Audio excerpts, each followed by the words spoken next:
Hello, everyone, and welcome to OFAC, the only show on CW that isn't going to actually make you shave your balls. So, welcome. Yeah, we go. We're au naturel on this show, as you can see. Yeah, we're like fucking Wookiees, mate. Like fucking Wookiees. So how you going? You alright? Yeah, good. I think we've got Rick here. He's, I think, maybe our new subscriber here for the. Hey, Rick, how you going? Helped us on the way to the big number in the corner there. So. He did, much, yeah. Rick, yeah. And then Scott, one of our big time supporters. Always good to have you on, Scott. Thanks, mate. Thanks for joining us. Got Alvin as well. What's up? Yeah. And Andre. Yeah, nice. So yeah, I think Pete's touched upon it, but yeah, we just want to say a big thank you to everyone for getting us to 1,000 subscribers on YouTube. So that is amazing. Yep. Never really thought when we all first started this little endeavour that we would get remotely 500 people, let alone 1,000. So no, it is very much appreciated. And I think everybody got on board. We had the prize from 1/6 corner. And it really went quickly at the end. It was quite nice. I think it was quite fitting that it hit just before, a few hours before CW, the original show, was to air. The timing was perfect. Yeah, it was really good. Yeah, because we all kind of speculated about when we might hit it, but I think it got some momentum behind it, and we're brilliant. So it kind of opens up the doors to. Some new opportunities on YouTube, and then hopefully, those 1,000 people will kind of spread the word and start pushing us towards 10,000 next, I suppose. That'd be the next one, I guess. Yeah, madness. Thanks to everybody for subscribing and following us, and really appreciate it. Thank you. Yeah. So now we've got all that out of the way. Yep. Let's hear from our sponsor. Only Fools and Collecting is brought to you by Watto's Scrapyard. They 3D print parts for your hard-to-come-by Kenner vehicles. They 3D print 1/12 and 1/6 scale head sculpts from a massive back catalogue. If there is a particular character you want, he can design and 3D print it for you for a reasonable price. Check him out on Facebook and Instagram. There he is, the legend. The man. Hit him up. He does, like I say, Kenner stuff. He does head sculpts for 6 scale Black Series. Well worth it. Top man. Hit him up. And it looks like we have the Oxfather just joined. The birthday boy. Here he is, yeah. Now that is he going to add himself? Is he just hovering? Just say good evening to Toy Mafia. Thanks for joining us. He's hovering. He's just watching us from the back, from behind the curtain. Yeah, he says your mic's too low. Okay. Right. Turn it up a bit. I thought, from my end, it's fine. So any better? Unless it's just, that sounds. Just check your 3 dots or so. I will do. Yeah, bear with. I must admit, I didn't think yours was was bad. It's hitting 2 dots, 2 for normal. So I think we're probably good now. Yeah, good lad. Yeah. Okay. Right. Oh yeah, he's got a thing there. Yeah. Okay. Yeah. So you might need to go just a little bit higher. Will do. I'm on 130, so I'll go 140. There you go. Yeah. Okay. Cool. So let's start, as we mean to go on, with new this fortnight. Boom. What you got then, Pete? Well, I feel a bit embarrassed because almost every show I chirp on about how I'm OT only, and I won't put up with any prequel or sequel figures in my collection. I think I have to apologise. That the fact is that I now have 2 prequel figures. I've got Maul. You can just see his hand on the right and his saber, and of course Qui-Gon Jinn that I got in a couple of days ago. And as I've said before, it's all because I've got into this CCFL sabers, and I just kind of want to have as many Jedi as I can with sabers. So I've been after him for a little while. and the price has been a bit too much. Sort of, they've been going for about 230, 240, which I didn't really want to pay, but I managed to get one for 210, and I'm selling off all the bits I don't want. So it should work out about £100 in the end. So I couldn't not really. I like. It's worth it. I like the thing. You got it, haven't you? I like the head sculpt. I think it's pretty good. I've got him with the poncho on, which I quite like. Cheers, Scott.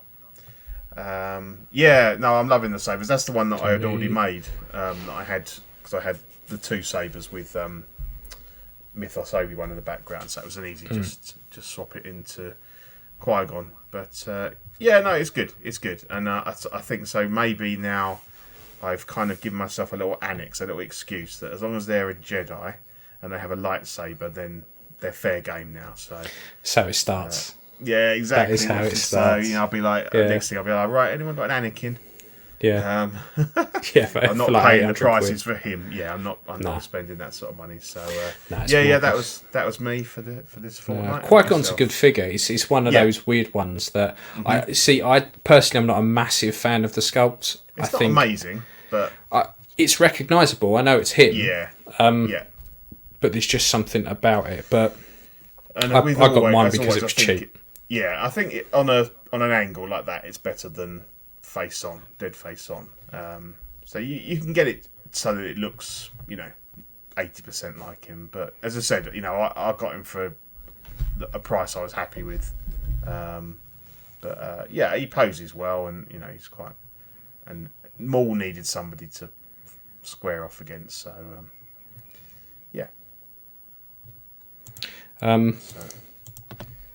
So what you got, mate? Yeah, I don't want to bust this guy's bubble, but we don't mean Fortnite is in the game. We mean Fortnite is in 2 weeks. Oh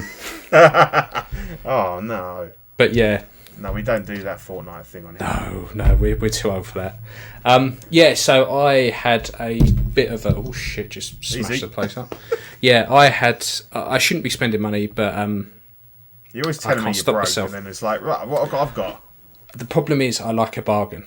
So I can't help myself. So I just scrolled through fucking eBay, and I found someone was selling a job lot of the Fortuna, Bush, and Hasbro R2, and one of the Hasbro little Yodas. Oh yeah. He had it on like buy now for like 130 quid or something, and I was like, all loose, is it? Yeah, all loose. I like a bargain. Put that on a shirt. So I thought, I'm going to be cheeky. I'm going to just offer him just like 70 or quid. So I chucked it in, and he accepted, and I was like, well, fuck me. Fair enough. So I gave the Hasbro stuff to my boy, because to be fair, the R2 is actually pretty nice. They're alright, actually. Yeah. With a paint up, it could potentially come out okay, but I gave them off, fucked them off to my boy, and because old Bib there, I've wanted one of those for ages, just purely to repaint, because I've always thought the sculpt was actually pretty good. So I decided, fuck it, I'll replace the body, I'll repaint the head, and then that can stand next to my Jabba. But I also did like the hands and the chest armour and all of that. And then with the Boosh one, it was trashed really. So the staff was broken in half, so I replaced that with a metal rod and then painted that. It looks like Zach's done one for money. So I drilled it out, replaced it with a rod, sorted the body out for a body I bought off of you. And those boots are sticky as fuck. Whatever paint they've used, it's not aged well at all. But like, I've seen that. Like we're going to get to earlier, it is like a 15-year-old figure, so you have to expect this kind of stuff. So I've ordered some paint stripper and stuff, and I'll strip them back and repaint them. Okay. And then I took the head off of my Return of the Jedi layer and stuck it on there, and it worked kind of well. So it's cool. And then I got my very first like new Black Series figure, because I don't normally collect that scale. No. but I'm just not convinced that Hot Toys is actually going to release the whole of the Bad Batch. I think we're going to get 2 or 3, and that's going to be it. And Hasbro's already released all of them, has it, in the Black Series? No, so they've only released, I think, Hunter and the Sniper one. Okay. So odds on they probably will. Chances are they probably will, yeah. So I'm going to get them and repaint them as I go. So I did Hunter, purely because I wanted a bit of a challenge because the head being so small. Yeah. How did you find it? I don't envy anyone that paints that scale in the slightest. It was just, it wasn't the fiddly bits. It was more the actual like skin and stuff like that. Because I do lots of washes and dry brushing and all of that kind of stuff, and it didn't. It's when you try and dry brush a head that's probably as big as the cheek of a 6 scale figure. You just go bloom and go. It's all now that colour. So, it was... you had to get your smallest brushes out. Yeah, it was interesting. So it's made me want to get the rest. But you've done well, though, yeah. Oh, Scott says, Wrecker and Tech are coming for Black Series, but no Echo yet. Yeah, that's true. I've seen a couple of custom ones that look pretty good. But yeah, so that was it. Cool. Nice. I've and I should have. I got my notification this morning that IG is coming into the warehouse. You said cool. Tuesday, so I should have IG by the time we record next as well. Which hopefully your Scout Trooper won't be too far behind as well, because that's got to be coming up on 3 months now. So I need to have a clear out. I've got some stuff I've kind of put to one side that I'm like, right, I've got to sell some stuff because I just keep buying and buying and buying, and my one in, one out policy has betrayed me. Oh, I didn't realise you had that. Well, I mean, I don't. Well, it's purely because of space. I've got to the point now where I kind of need to be a little bit more strict, and if I'm going to jump down to Star Wars, then other stuff like single figures that just don't go with stuff, I'm going to have to do something. We talk about all the time, don't we? And you've ummed and ahed about some of them, like the Guyver and, the problem is with the Guyver, it's just so fucking cool. And the moment I get out to take photos of it, I'm like, why am I ever going to get rid of this? Well, be sure to let the group know before you put stuff out on the open market. You never know. Yep, I will. I'm just going to catch up with some of the guys in the chat. We've got palladium poisoning. That doesn't sound too nice. Danny Lee, Mario Cortez, legends of the show. Nice to have you all guys. KJ Smith. Yeah, we've got a few watchers tonight. It's good. Nice. All right, should we get into Let's get into the meat of the show. New releases. Just like that, eh? So this is the So Toys Green Vigilante at 126 quid. Not bad. No. It looks not bad. Yeah, it's one of those. Did you ever watch Green Arrow? I watched the first series. I didn't really get into it, and I think John Barrowman put me off. When he joined, I don't know if he was in the first series or second series. He's throughout, really. He just pops up. Yeah, he can. Sometimes I like him, and other times he's just kind of too much, just too full on. So yeah, I watched the first series. I didn't mind it. I quite liked it. But yeah, I haven't followed it on since then. I think I watched the first 2 or 3 series, and then I only really watched them for like the big crossover events. Yeah, because obviously this spawned all those other shows, didn't it? And he was good, but you could tell that they didn't have any plans or couldn't get hold of Batman.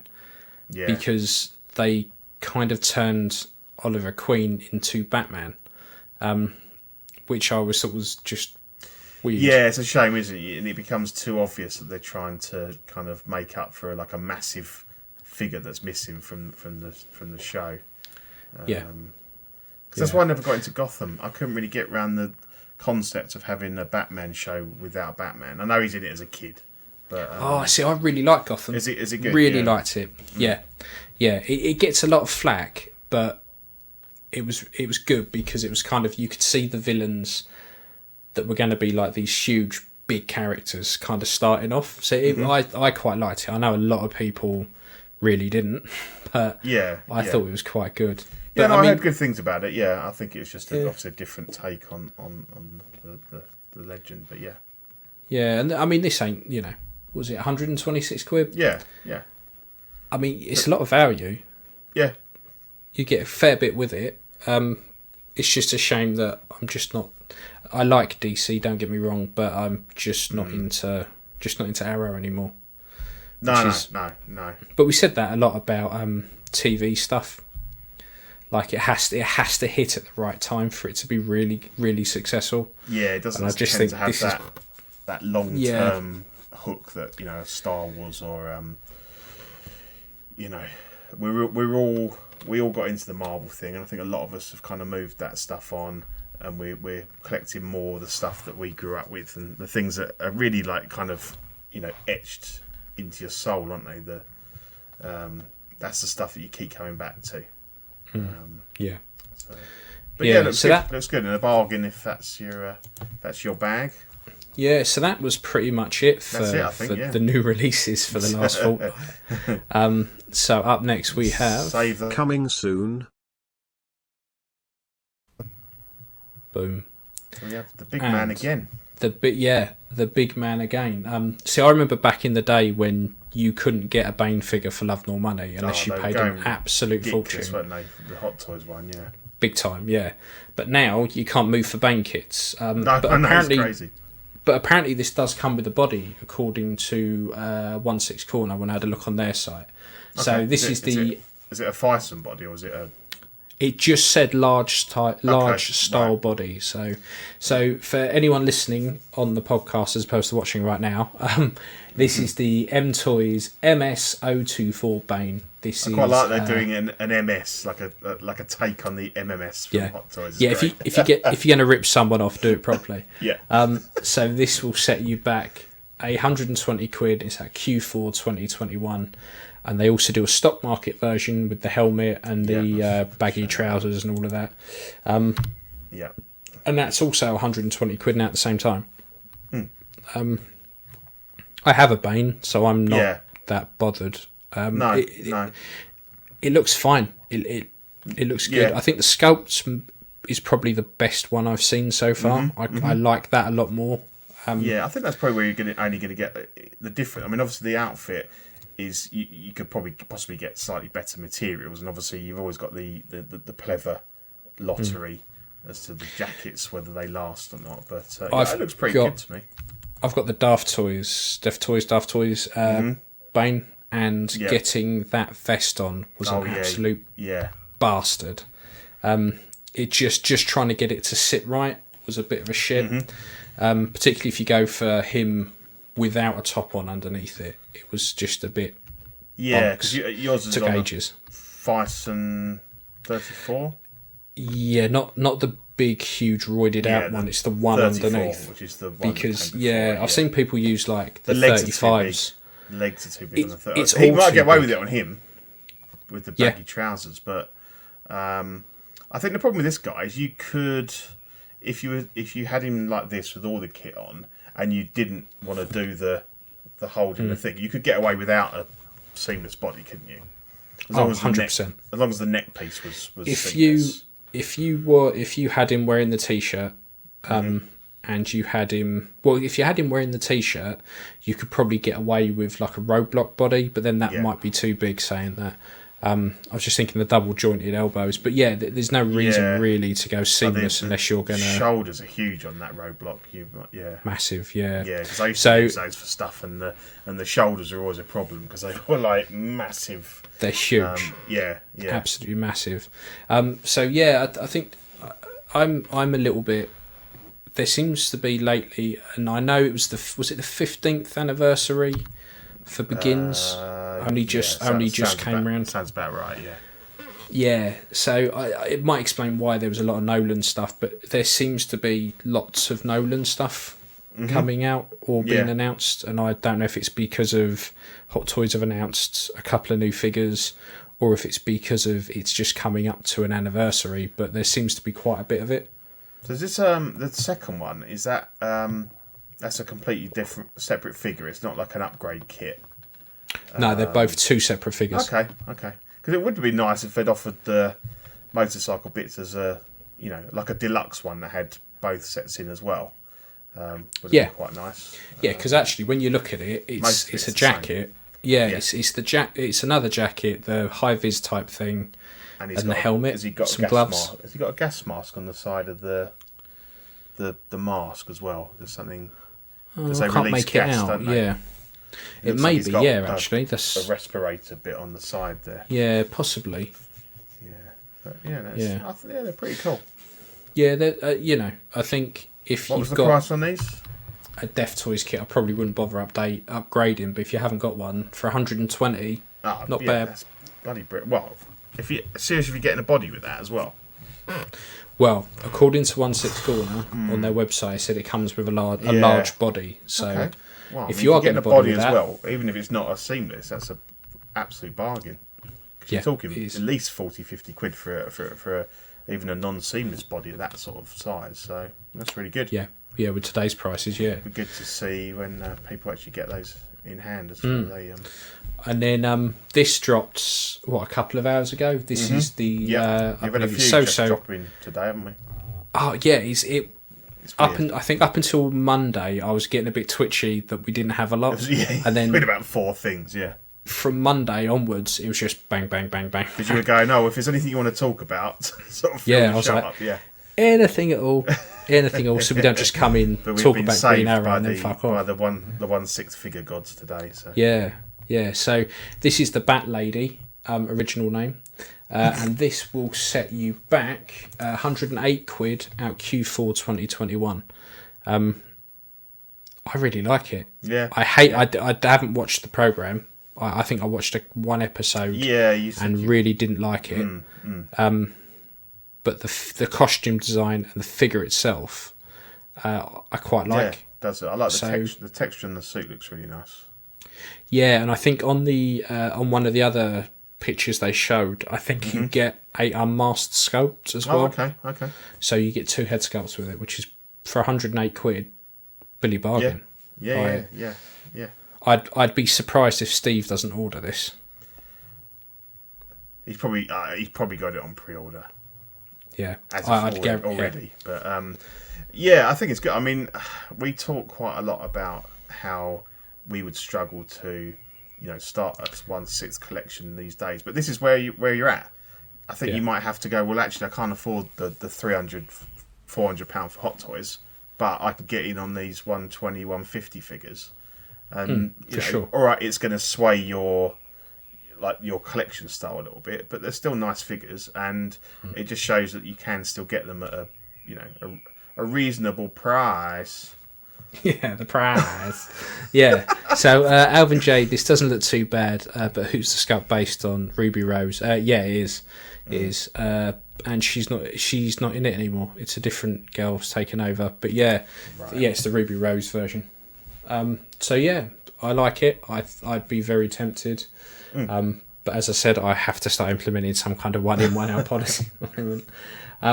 So while we're on superheroes, there was also the Thunder Toys Spider-Man for 117 quid at Q4 2021. This is probably what everyone has been banging on about that they've wanted for the last couple of years, is a Raimi Spider-Man. Yeah. I hope they haven't just taken the Hot Toys one and just ripped it off. It looks like they fixed the head. Yeah. The bit that I would be worried about, if it's like the original Hot Toys one, are the wrists. So I know it has an issue. The Hot Toys one had an issue with the ankles breaking just because of the clear plastic they use, and it's in a suit and you can't get to it. But what I found when I had the black suit one, which I was after for years, and when I got it, it was one of the most disappointing things I've ever had, was that this sleeves, it's just like a t-shirt. Yeah. So the sleeves get quite baggy. So it looked like he was just wearing a long sleeve t-shirt. You didn't get that slimlined kind of look. So was this before they implemented the half hand with the magnets to kind of stop that wrist issue? Because some of the ones, the first one I had, and I can't remember which one it was, the Hot Toys one. The hands were fixed to halfway, and then you magnet the fingers on. That might have been one of the. That was one of the Amazing Spider-Man ones. Yeah. It wasn't one of the Raimi ones. Yeah. No, it was an earlier one. Yeah, it was. Yeah, it was the second one of the Amazing Spider-Man. That's right. Yeah. And I guess that was to do with these issues with the wrists getting baggy and stuff like that. And why is it glowing in the dark? All the others are full hands. Yeah, that's what Scott was saying. This figure's not so bad, but the glowing dark feature's odd. Yeah, they've obviously thought, everyone's loving these, black light figures that we've had recently. Apparently, all the others are full hands. That was it's just an experiment that didn't work. Too. The glow in the dark feature I don't understand. I do not get it. It doesn't make sense to me why you'd want this one to glow in the dark. The stand's cool. I like the stand. I think the more, and I've noticed a lot of third-party companies who seem to be giving us a lot more diorama type stands. Which is great. It's just a space drain again. This is the thing as well, because there was that other one, wasn't there, that we talked about, and they're saying that sites are even splitting the figure from the base because the diorama base is so huge that it's going to cause shipping problems on the weight and the size and things like that. So they're great, but they cause logistical issues as well as once you've got them home, where'd you put them? But it's good to have the option anyway. The base is the best part of the figure. I would agree. I would agree. I like that. I would be tempted by that if I was going down the Spider-Man line, because it's cheap, easy tick in the box, really. Cool. And then we had the Super Duck. I love this company because the name's amazing. Super Duck Jane clothing set. 73 quid out Q4 2021. Apparently in Asgard you only need to protect one breast. It's so you can have a little bit of nip showing on the other one, just to keep the boys interested. It's those Python groups. If you don't keep them happy, they kick off. Yeah.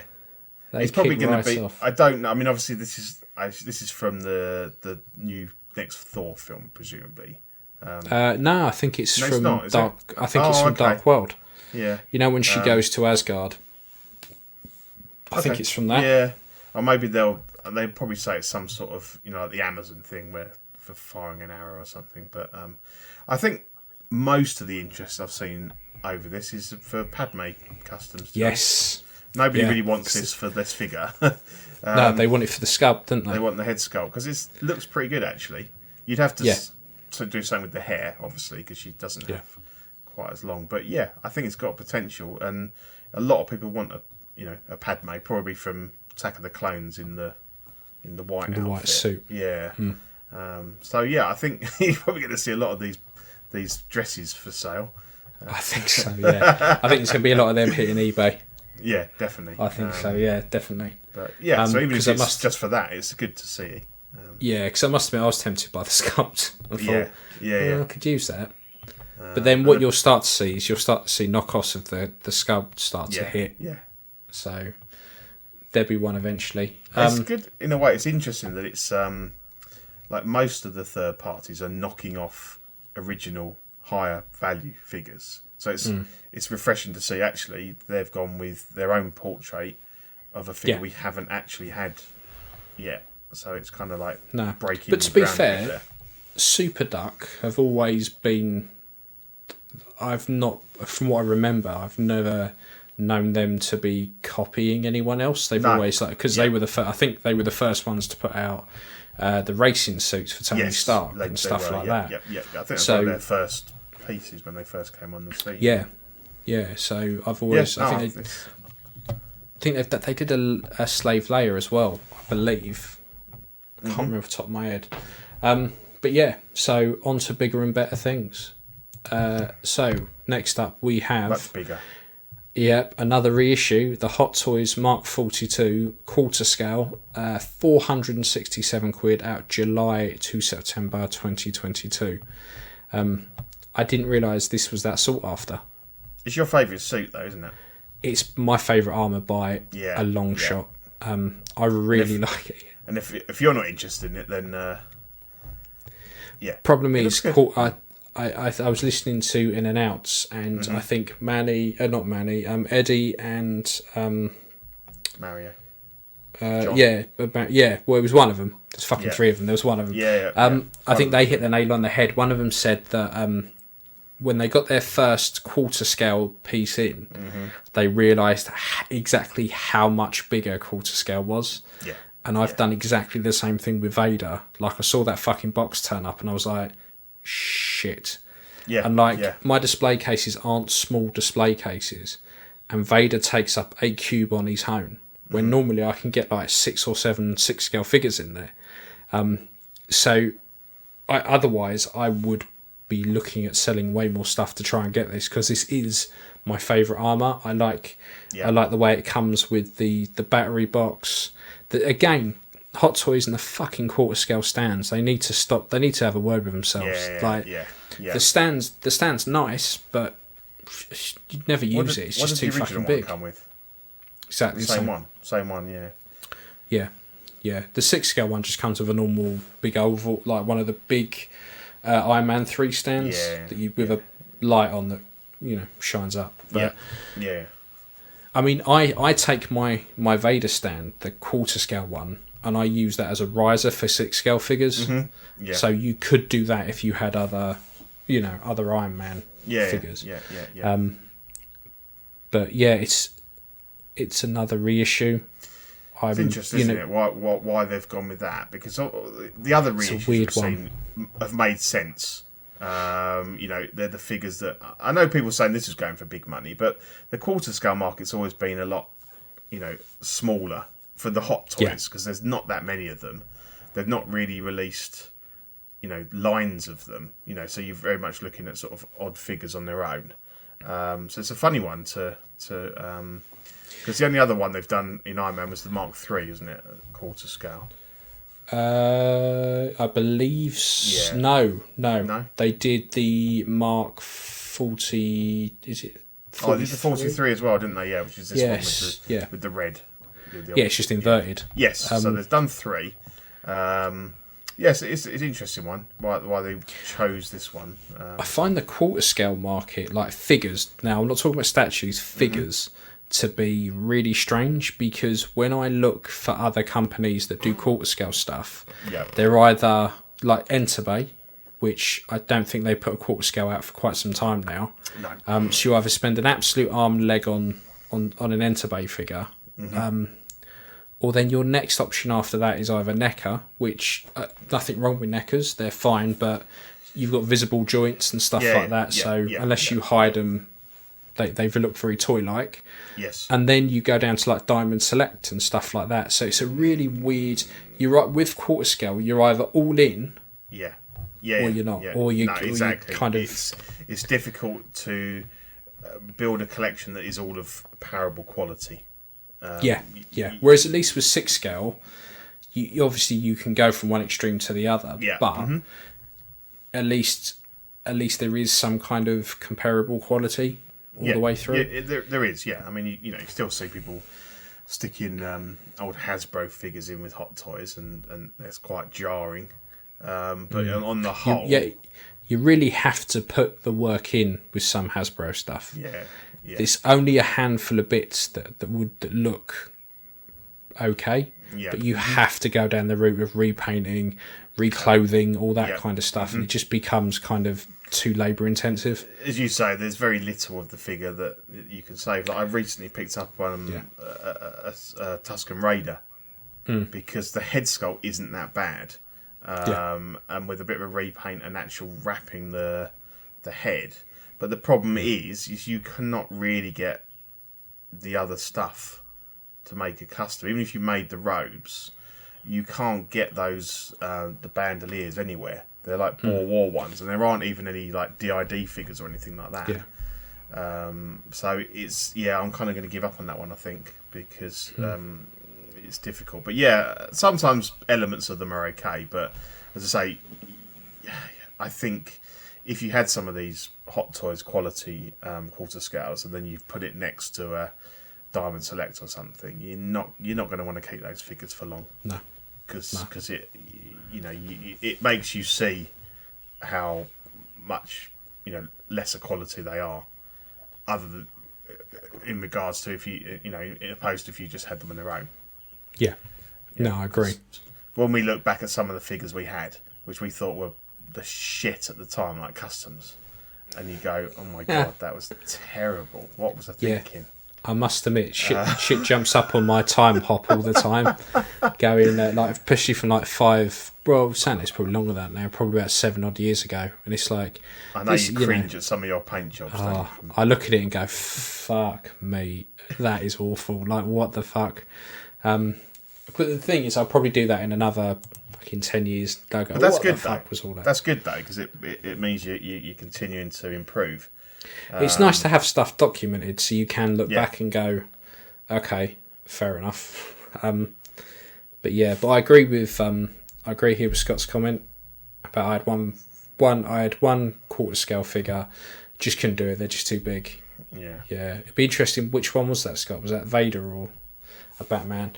Like I say, I've got Vader, and I love it, but I'm gonna have to at some point move it out of the display case into its own display case. So because it's a bit jarring going 6 scale, 6 scale, 6 scale, 6 scale, quarter scale. Yeah. So I've never actually owned a quarter scale posable figure. The only quarter scale I've got is my premium format Indy statue. Vader. Yeah, the detail's fantastic. Like they really did go to town with it. And because when someone sends me something quarter scale to paint, you really appreciate the step up in detail because you've got that much more real estate to do stuff. Yeah. So like eyes and stuff, it's a lot easier to get like blood vessels in and stuff like that because of the size. Like it's just there's a lot more detail you can get in. Yeah. But we know our thoughts on reissues. We're not really bothered by it. So keep them coming, keep it going. Yeah. Sorry, John, but we don't mind so much. Nah, doesn't bother me. So you're not tempted to try and get hold of the quarter scale Boba Fett to go with Vader? It's just too expensive. Yeah. At the moment, it's just way too expensive. I do really like the quarter scale Boba. Yeah. But how many Bobbers is too many Bobbers? Yeah, I know. Because I've got it in 6 scale. You've got Jedi and Empire ones now, haven't you? I've got Jedi, Empire, and then I've also got the Mandalorian. Oh, you have, I forgot. You've got on pre-order. So, and then I've also got like the custom one I've done, and I've also got the Mandalorian as well. Well, au contraire, I think that you need to have him. I think that you've gone balls deep into the. I've gone balls deep into Boba. Stuff. Yeah, so you need that quarter scale. Yeah, I mean, if it came up at a reasonable price, I'd probably be tempted. It always looked like a really nice figure, and the base is too small, but is great for the 1/6 scale. Boba. So it's the only quarter scale figure where they've actually made the base 6 scale too small. Yeah. It looks brilliant. So, 6 scale figure on it. Yeah, because he's standing. You see the railings like come up to his like mid leg, and I'm like, I know. You're like, it's not stopping it falling over, is it? No, I know Star Wars isn't a big fan of railings in general, but no, it kind of needs to be more of a, you turn. That's a trip hazard. Let's get rid of that. I'd be tempted. I would be tempted. But and then we got now this dropped early this morning. This is the Black Widow from the Black Widow. This is the snowsuit version and out. This is 184 quid on Sideshow, out July to September 2022. More stuff for next year. Keep piling it on. Bit of a spoiler. There's a snow scene in the film. Yeah, but that's in the trailer anyway. Like I know. So problem is, and this is the issue. This gives me a warm fuzzy feeling because it harks back to like the normal Hot Toys days when they would release the promo and pre-orders for shit before the film was come out. The film could be utter crap. Like they could if they really wanted to just pull a Metal Gear Solid 2. She's in it for like 2 minutes for all we know. We just don't know. No. Hey, here he is. And then you've still got to Hello, wait Mr. John. 2 years to get the figure. Anyway, and by that point, are we really going to give a shit? And you know what John needs when he joins the chat? John needs a whoop whoop. That shit was so just out of the blue. I was like, what? Yeah. So yes, this one's 184, July to September, and then Taskmaster's out, same price, same time. So look at him.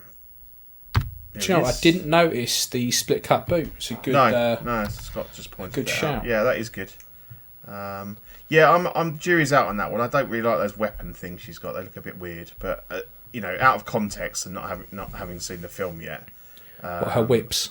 Yeah, and when she decided to make her left ear 50% metal as well. There's a lot of piercings going on in there, isn't there? There is a bit. But I think it's meant to be a young Black Widow. Yeah. I think obviously it happens before Avengers and all that kind of stuff. But and I can kind of see that because the face is a little bit sort of fuller, like sort of that puppy fat or whatever they want to call it. So I can see that, and I reserve judgment. I'm hoping the film will be good. Yeah. Taskmaster looks pretty good. Yeah. Looks like someone who's taken paintballing way too seriously. But yeah, this is the problem. Like, the figure looks good. I think the tailoring looks good. The armor looks good. Decent accessories. You've got your bow and arrow, your sword, your shield. But I'm just a bit like, without knowing how good the villain is, I couldn't do it. No, and I don't know anything about the character really anyway. So Taskmaster a tech guy. Well, in the comics, I think Taskmaster's in the Spider-Man game, he literally sets people tasks, like games and stuff like that, but they're always quite deadly. But yeah, it is what it is. Until I've seen the film, I'm not going to know whether or not I want it, if I'm honest. If you're the type of collector that will just get something because it looks cool, then fair play, but I'd like to have some kind of attachment to it. Yeah. I just noticed this thing on the side here. Have they always had this? Prototype shown. Final product may be slightly different. I've never seen that before. No, I've never clocked that before. No. It's a good idea, though. They should start putting it on. Yeah, well, they should. Because, Hot Toys aren't too bad at delivering on what they promise. But there always obviously is an acceptable and, predictable down, because they're not all hand painted by JC Hong. So I think that's probably a good thing to have that there. But yeah, I just noticed that and I was like, I've never seen that before. It's always a letdown. You see the JC Hong photos, shrink rate. Fuck me, that's awesome. And then it comes out and you go, ugh. You kind of sets the bar slightly too high. You go, oh, no, thank you. Yeah. It's a shame. It's part and parcel of what we're in here, but it is. You'd love to get what you see there, but obviously that's not reality. And if you want that, then you'll have to pay £300 or £400 to get somebody in Asia, probably. That's where they tend to be. Yeah. The Yelim Choi and the is it Apartment 357 look like they're doing some really good. Yes, stuff. I've seen them. I think they're so so that looks pretty good. So we got Mando Collectibles in the chat. Hey lads, new to Hot Toys collecting and glad found a great UK channel. Thank you very much. Yeah, make sure you appreciate it. Spread make the sure word. you join Auxiliary, because we're normally knocking around in there a fair bit. Come and join. Yeah, because we and obviously hit like and all that kind of stuff. It helps. Helps we a fair bit. That we've got quite a good position here. In the fact there's not a lot of UK shows doing this kind of stuff. I think that for the US market they've got a lot more choice. So it's all about getting our name out there and spreading the word really, and just get people to listen. Because I think the only other UK based thing that's fairly similar to this is probably the High End Hot Toys podcast, I think, with with Eamon and Mike Crawford. And they only put out 6 shows a year or something like that, so it's not as regular as us. I do like that show. I like listening to those guys. I do too. I was listening to one the other day that was quite good. Yeah, I need to catch up on that. Thanks for your kind words there, John. Because the guy from they said on there the guy from Unsealed and Revealed on Sideshow is actually John Crawford's nephew. Okay. Yeah. Which is a small world. Did not realise. No. But yeah, anyway, we digress. So, yes. Right, we got Kuill and the Blurg for £394 out July 2022 to September 2022. You can also get Kuill on his own. When I looked at Quill's price, he was about £180 on Sideshow. So by the time you add on tax and shipping, he will cost me exactly the same price that I am going to spend on that I spent on Cody, that I'm going to spend on the Trooper that's coming out towards the end of the year, that I spent on bigger, better figures. You know, I know they did the same thing with Yoda. Yoda was I think it's always the hardest pill to swallow when, you know, there's still the quality's still there, they're still as amazing, but when you're getting kind of half the material, it always feels like when I see those the episode 2 Yodas and they're going for like over £300, and I think, it's too much. You know, but thing is, I get that they have to spend the money on designing new bodies and stuff like that. Yes. But if they have Yoda and they use that as a base, the only thing they would have to change is the torso, because Yoda's got that humped back. So if they could reuse everything else, because I stupidly thought the smaller bodies would just be a shrunk down version of a normal 6-scale body, but they really aren't. Like no. Hey, you want? I really thought they were going to be shrunk down versions, but they aren't in the slightest. The way the legs work is so if you break your Yoda's leg, because you're a sadist, for argument's sake, it's not a case of just changing the knee joint out. The knee joint holds the whole leg up to his crotch together. Yeah, so if you break any of those joints, the whole thing just crumbles. Because I bought a damaged one, very cheap to fix, and I managed it, but I could see exactly why people would have problems trying to fix them, because they all kind of click together instead of it being separate bits that you take out. You kind of, if one bit fucks up, that's it. The figure's fucked. The whole thing. It's not a case of swapping it out for anything. I would imagine that this is probably could be on the Wicket body. So you know that's kind of does open up. I mean, obviously there's not. Quill's just a shaved Ewok. yeah. He's been manscaping a bit too much. He has, definitely. And that's a good body. That's got some, that's sort of solid, got some good range of movement and stuff on it. I mean, I would love to have an Empire Strikes Back Ugnaught.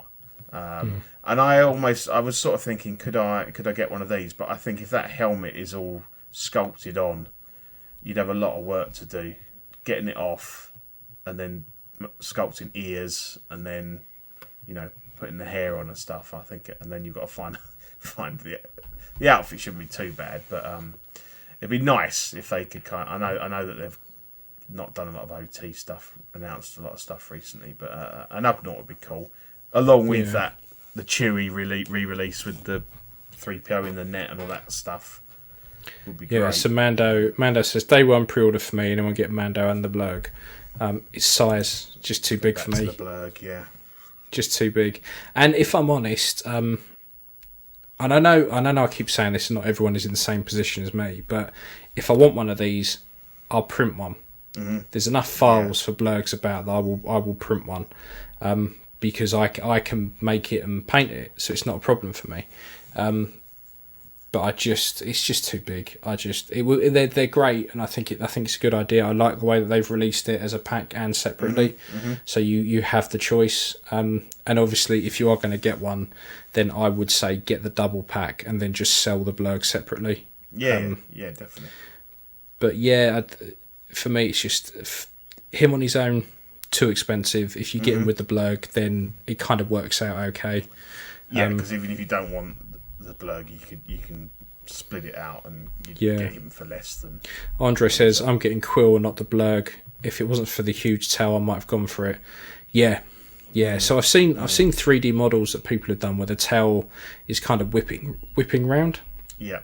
Which kind of reduces the kind of footprint of it, but it doesn't offend. It's not a bad figure. It doesn't offend me. It's just space. No. It's space for the Blurg, and I don't want to spend that much on Kuill. I like what they do, but I'm not a massive fan of the Blurg. I find it a bit weird looking, the fact that like half its body is its face. But I like that they're dabbling in creatures again. And there's other ones down the line that they could visit, which would be. See, I think to me. Unless they appear in the Mandalorian, you're not going to get them. No, probably not. No. What I like about the Mandalorian is they're combing through the obscure and old school stuff, because I think Boba was riding one of these in the holiday special, so it's fantastic that they're now.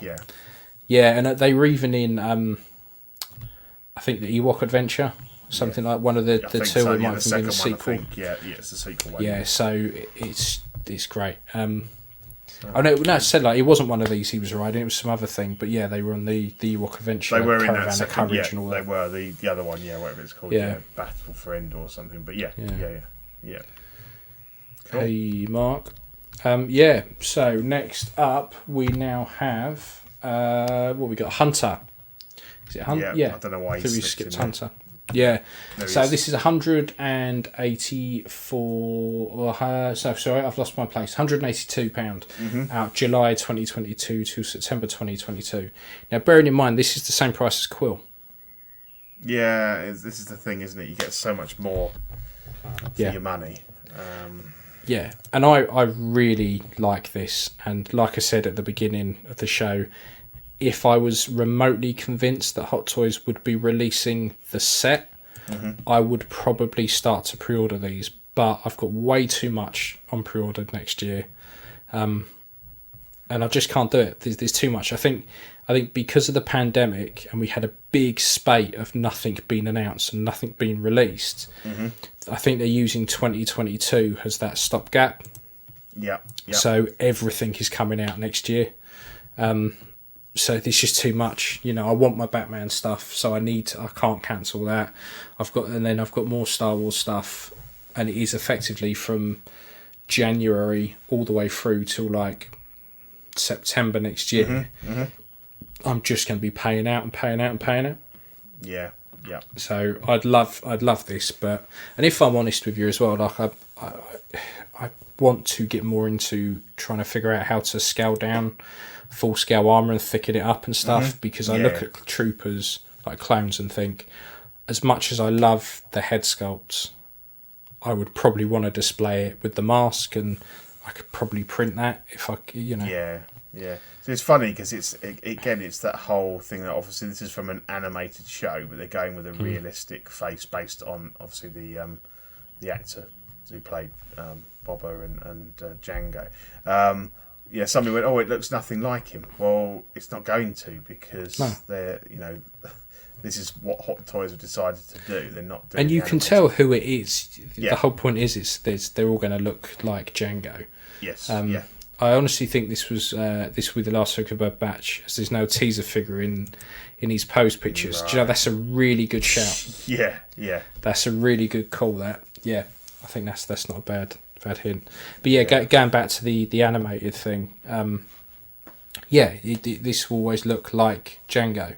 Never look like anyone else. And it's I've said it before. It's nothing to do with having figures fit into people's collections. They don't give a shit. It's to do with the fact that they have one person's likeness that they can cane now. For very absolutely everything. Tweaks. Yeah. So that's what it is. It was, if you think about the other figures in the Clone Wars line that they're doing, all right.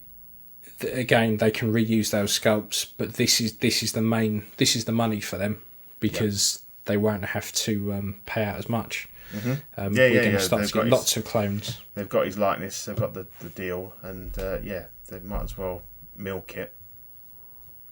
Yeah, I'm with Mark. I like this way more than I thought I would, to be fair. Yeah. But I was the same with the Black Series, though. I picked it up off the shelf, not really looking at it, and when I opened it up, I was like, I think the design's just cool. The armour's cool. I like the black clone armour. It's weathered really well. I really like his helmet. So, yeah. If this was out 2023, yep, I'd probably pre-order it. But it's just too much next year. Far too much. So that was Hunter, and now we have Mr. Loki, don't we? Yeah, sorry, he should have been earlier. I've messed up, but yeah, we'll go back to him. That's all right. So this is the SI Customs Trickstar. So this was only announced probably 5 minutes before we came on. Yep. So that's why why it's a little bit out of order. Yeah. yeah. So this is £82 at Q4 2021. I've seen one episode of the show so far, and quite liked it. I need to watch the second episode. Yeah. I've heard today that Disney are now new episodes for any of their Marvel or Star Wars stuff will always be on a Wednesday, not a Friday. Yeah. I thought was a weird. Yesterday, I haven't watched it yet. I'll probably watch it tomorrow. I think the head sculpt looks great. Yeah, I like it. The I think shot this on the is left good. there looks bang on. If it turns out that well. I think this looks really good. The tailoring looks fantastic. Yeah. For I like it. £82. Yeah. For £82, mate, you can't whack it, can you? No. I really like it. I like that. Yeah. Right, and then we're on to Harry Potter / Batman. Yeah. Too young for this is Batman, the custom, unfortunately, but. Yeah, so this is the Star Race Toys Cedric Diggory, £197 out October 2021 to December.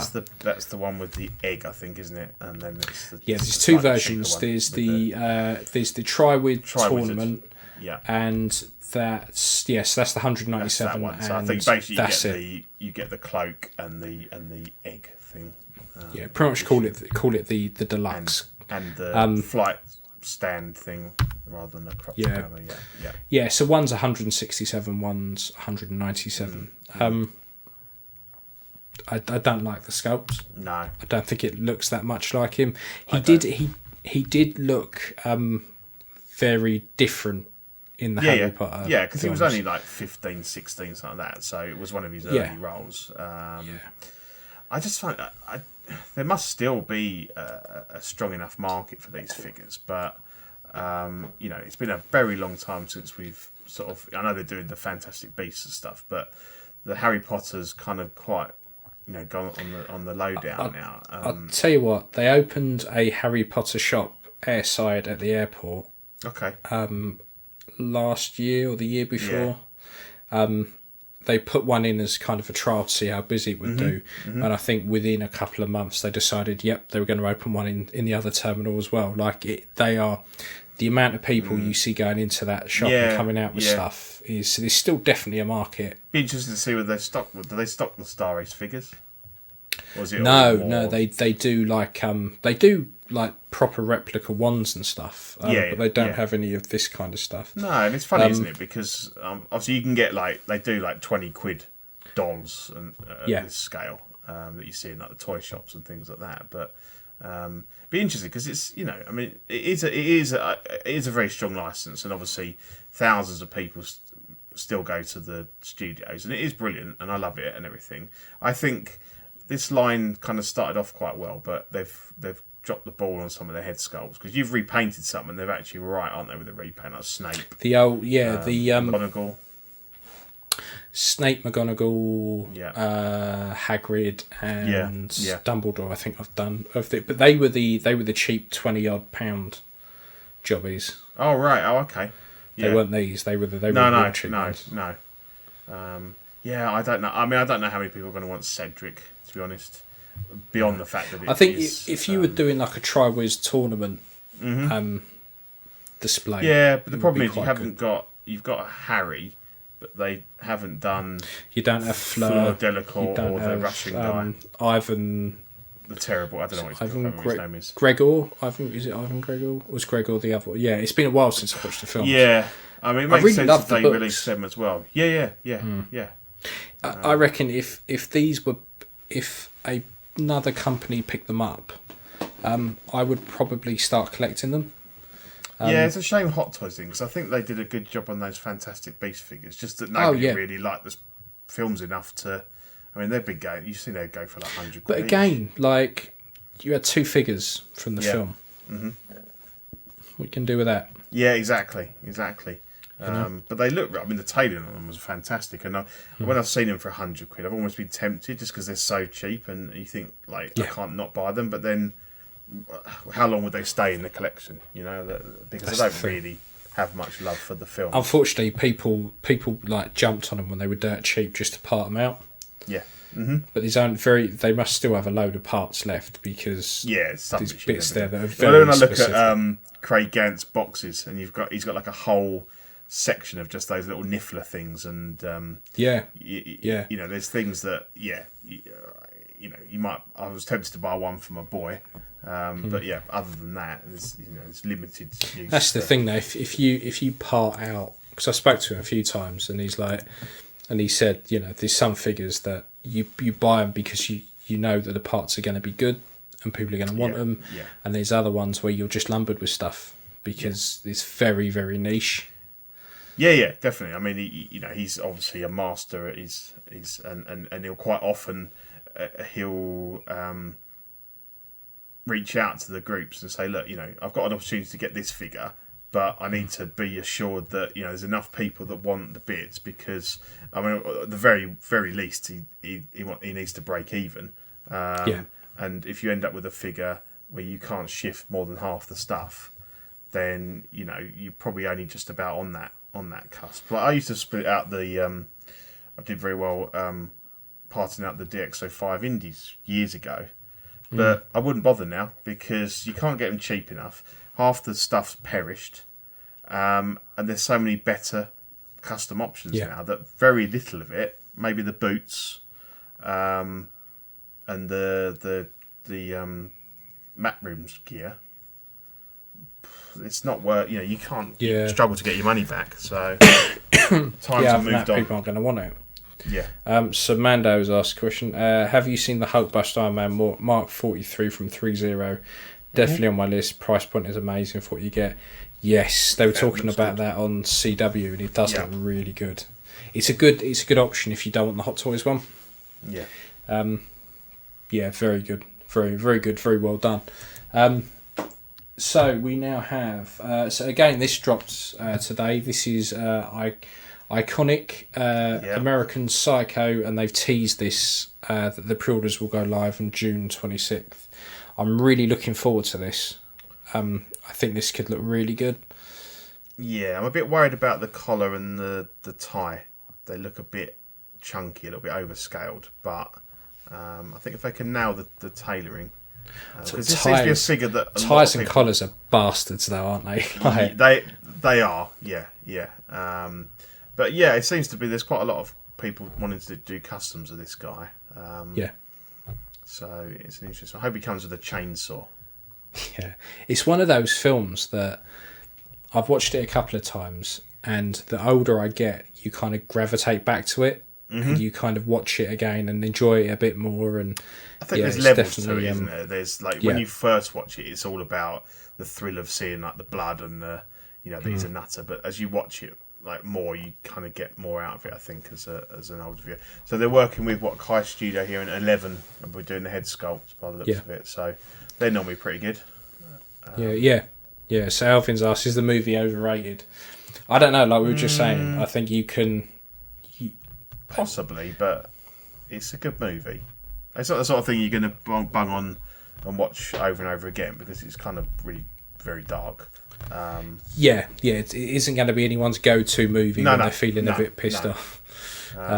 But if you haven't seen it, definitely worth a watch. Oh, definitely worth a watch. So there was that one, and then Present Toys, again another last-minute entry, doing a Nightcrawler figure.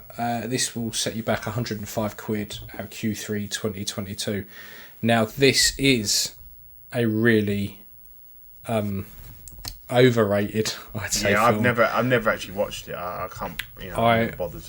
I got halfway through and Yeah. didn't like it, turned it off. But the figure itself looks pretty good. Yeah. The sculpt is incredibly tanned from here. It looks very, very tanned. For someone who's out at night all the time recording, that motherfucker is tanned. And look at the size of those mitts as well. Yeah, the hands are fucking big old hands. Yeah, big old shovels there. Yeah. But for the price, £105. Yeah. Can't complain. But again, it's present toys. I've got hold of something and gone. I've seen high price customs of this. Sure, Yes. what's going to be? We should predict what's coming next. There's got to be a Drive one coming, isn't there? And if there hasn't been already, there has to be. Yeah, I mean this looks good.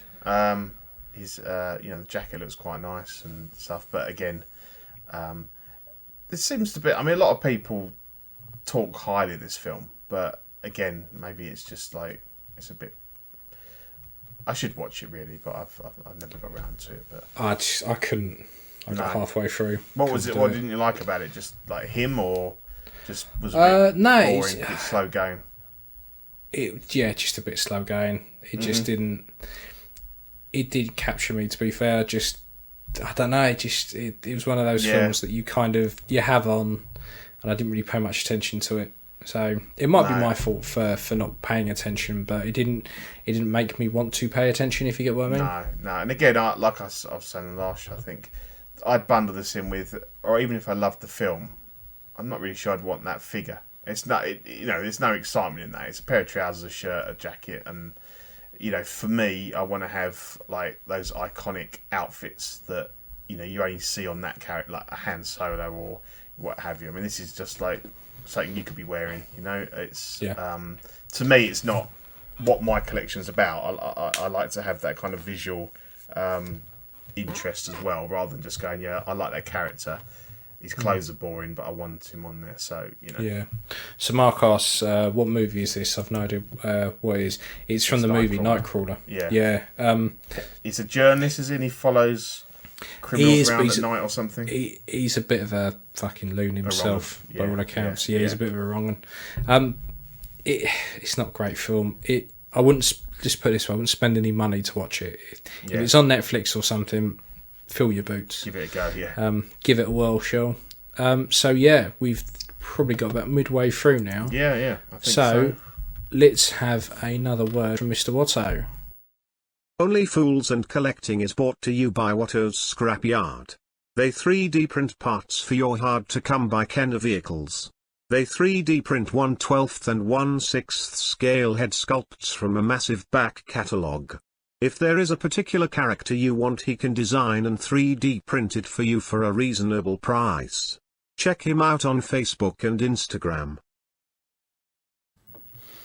There he is. Yeah, So, as most people know, me and Pete are kind of fond of Indiana Jones. We are. So,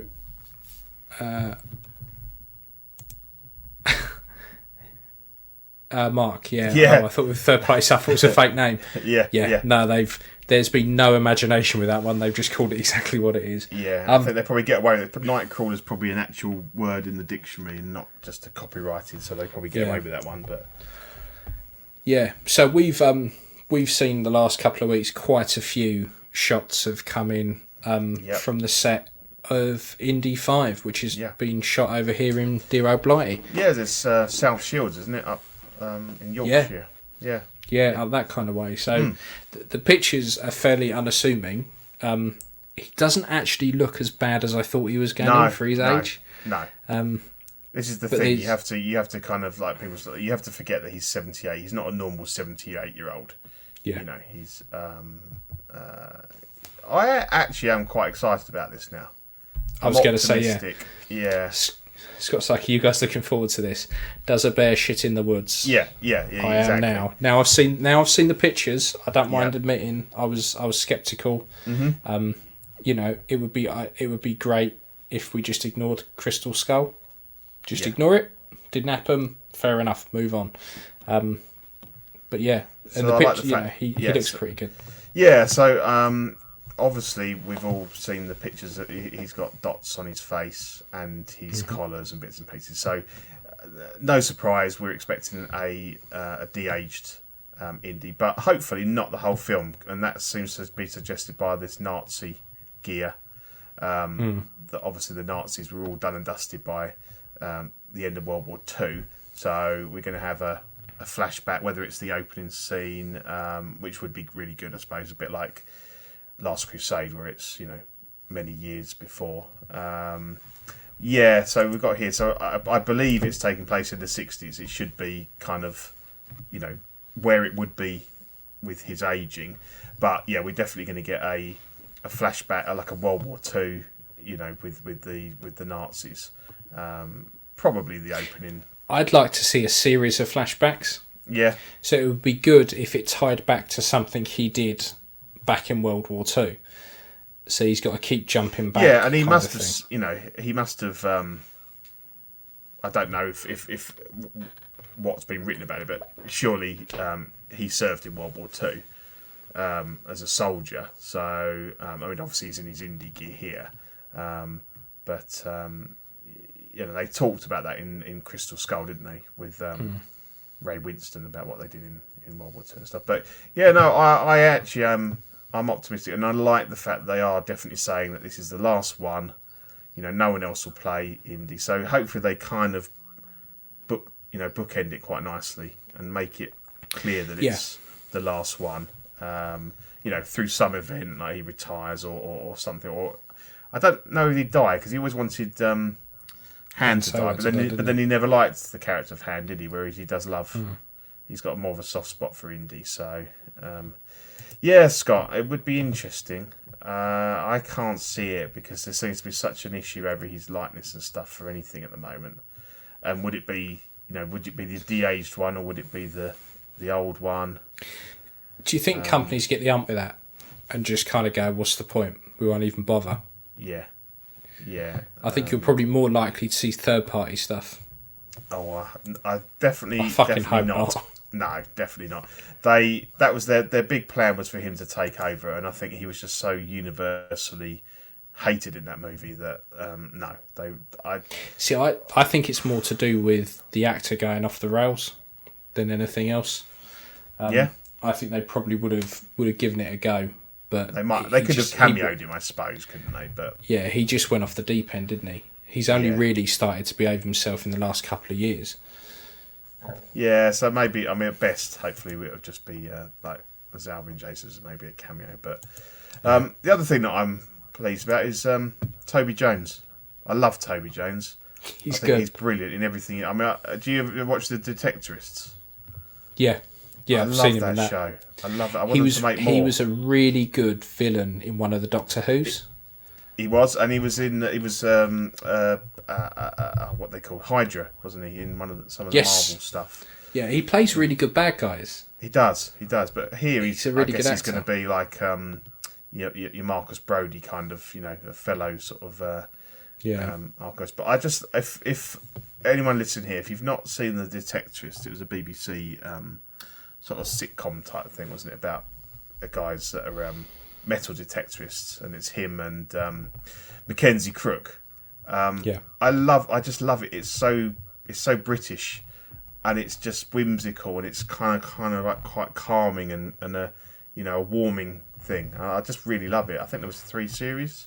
It was good. Yeah, and I really like Toby Jones, and I think he's really good in everything he does. So I'm sort of, that made me a bit more positive about it as well. Yeah, Chris Pratt was talked about as possibly, but I like the fact that they're saying no, Indy is Harrison, and that's it. Yeah, it's nice to have an end to it. Not to say that they wouldn't, but they wouldn't reboot it at some point. But yeah, it would have been nice to have more Indiana Jones. I think if they're going to reboot it, they should have done it ages ago. They've left it far too late now. Yeah, all those lost opportunities.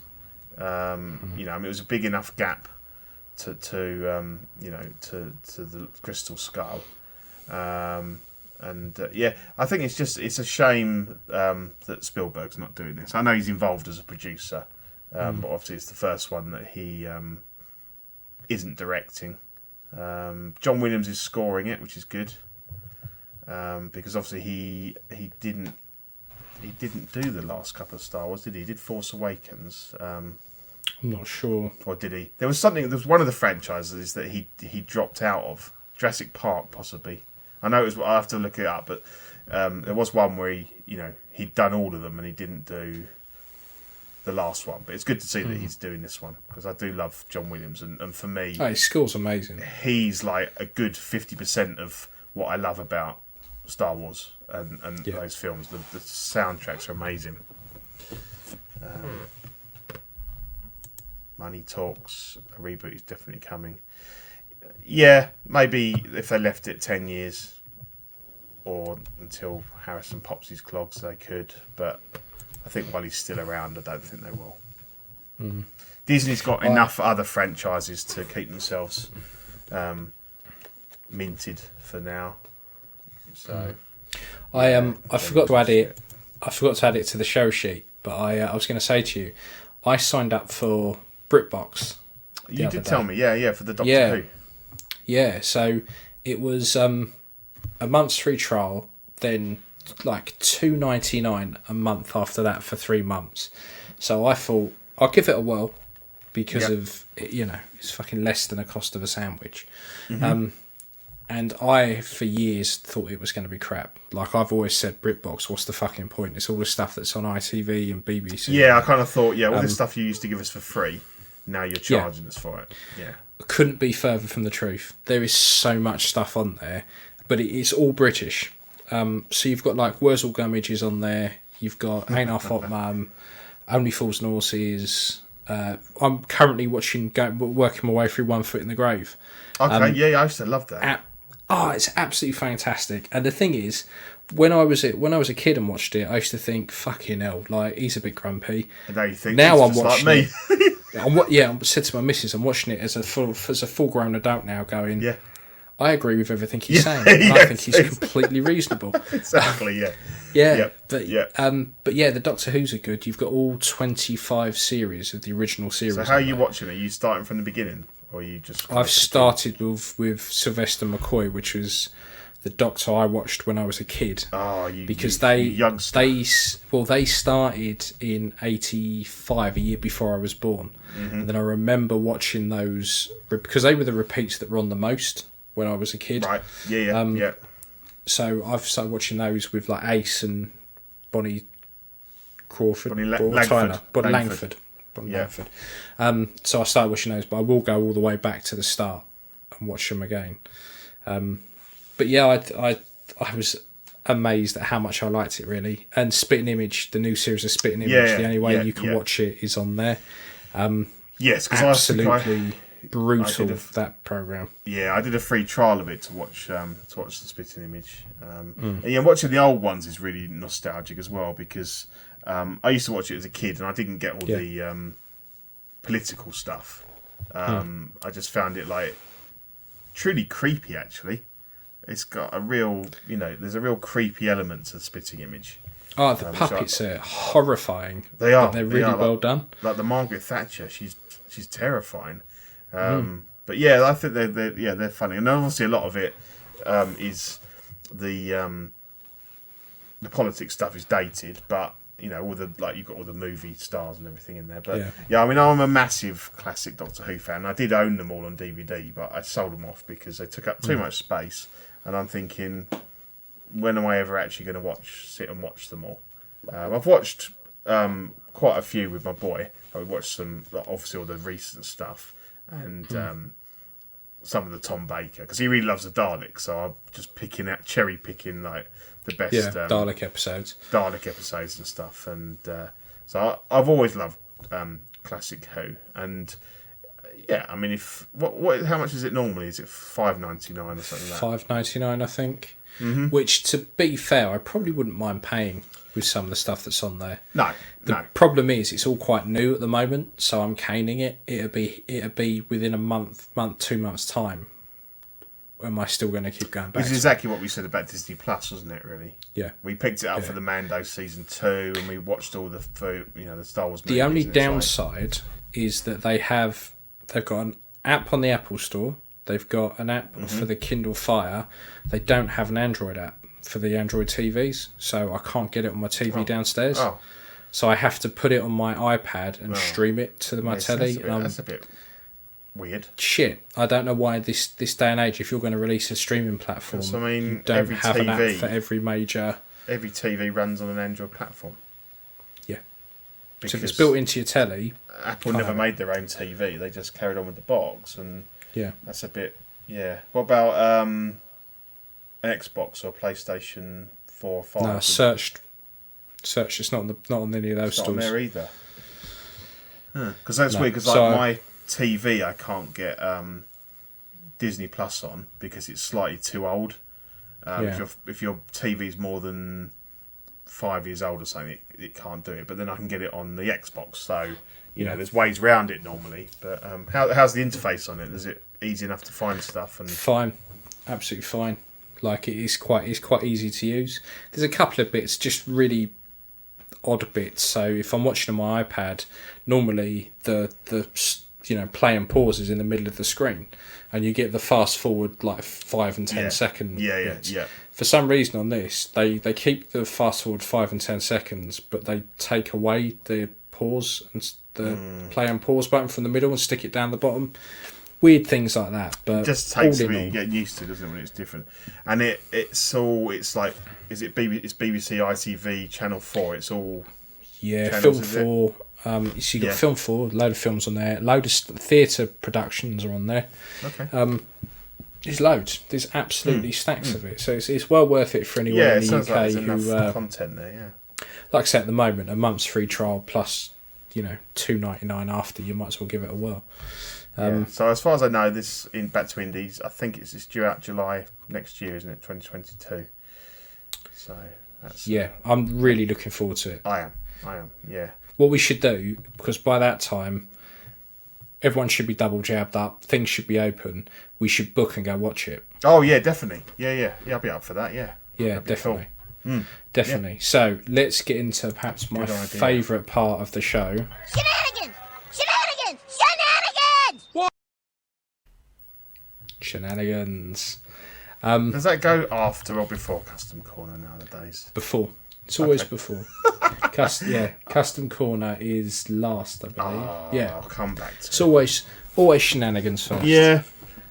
Yeah. I put the first one in just so again, we've seen a lot of reports of Toys Wonderland now just shafting people every which way, asking for tips, and now saying, apparently telling customers that they're going to mark the item as a low value and a gift, and they're not. I mean, that's it's one thing for them to put the real value, because that is what legally they should be doing. But obviously, if they're telling people they're not doing that, then that's not good. It's a bit naughty. It is naughty, and obviously, all that's going to happen is just they'll lose those customers because they'll never buy from them again. Because it's not very nice to receive an invoice from FedEx or whoever for 70, 80 quid for completely unexpected. The thing is, it's a difficult one because we talk about it quite a lot. I ship stuff out internationally, and I'm quite happy to mark it down for whatever they ask, and it's different for different countries. Like we said, we were talking to Zach before, and they can, unless it's over like 300 quid or something, the Americans don't care. They don't charge. Whereas here we were on like £18 or £15 or something. So I'm always happy to go with what people say. And then what most people's counter argument will be, well, if I write that it's only worth £10 and then I have to claim for it and it's a £300 thing, I'll only get £10 back. I disagree with that. Like that. You're insuring with the carrier. And obviously mostly you're insuring against loss. That's the main thing. Normally things either get there or they don't. They don't tend to turn up damaged. I know they can, but my view is I ensure my stuff to be lost. If that package is lost, no fucker's ever going to see that import form that's been filled out. The import form and the insurance are not related. They're not. They're two completely separate things. They are. Yeah. When you fill out that customs form at the post office, they don't do anything with that. They just stick it to the box. They do. So then when it goes to the customs place, that's what they use. They don't scan and enter those details into a computer. They goes off don't. anywhere. Once I've had someone question me and go, well, how much insurance do you want? And I've gone £500, and they've looked at the thing and gone, oh, we've only put it's worth 20, and I'm like, no, that's what I want. But as you said, they are completely unrelated, and as long as you're covering whatever service you use to cover you for the value of that item, then what you put on the customs form is neither here nor there. So you might as well help the guy out. You're not going to go to prison for it. No. So I don't know why Toys Wonderland are doing this now, and they will lose a lot of overseas custom.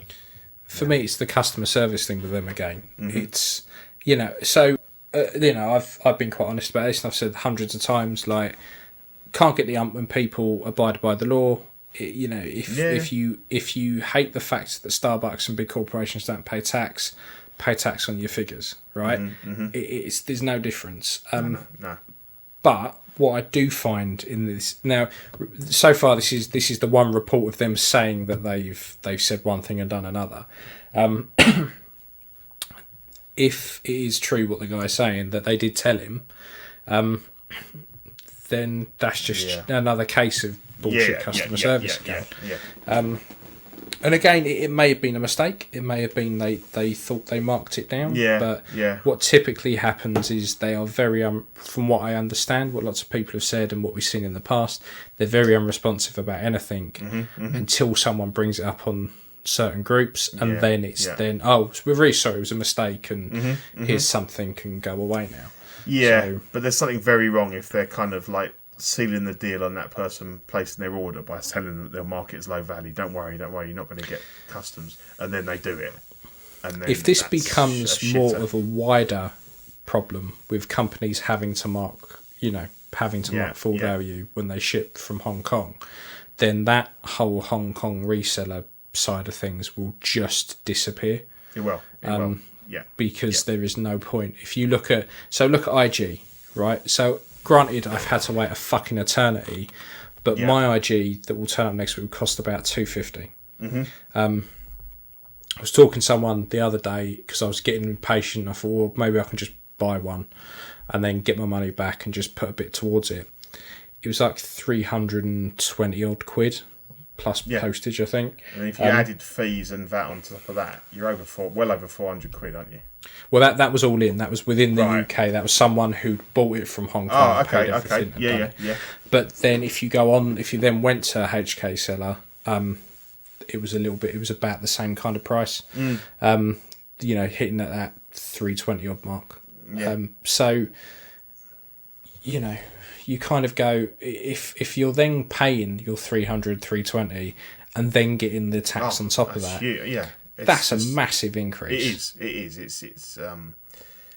It's ridiculous. It's far too much. Whereas you can spend $250 with someone like Sideshow, pay your tax, and you're still getting it cheaper. It all depends on that. How much are you willing to pay to get it? It does pivot on that. I mean, people have always, overpaid particularly for like first batch, but that's counterbalanced by the fact that they're expecting it to be marked as low value, and they won't pay any fees on it or VAT. This all feeds into the whole reissue thing as well. If you think about people are spending, so Hot Toys, they release a figure, they release it in Hong Kong for 160 odd quid, for argument's sake.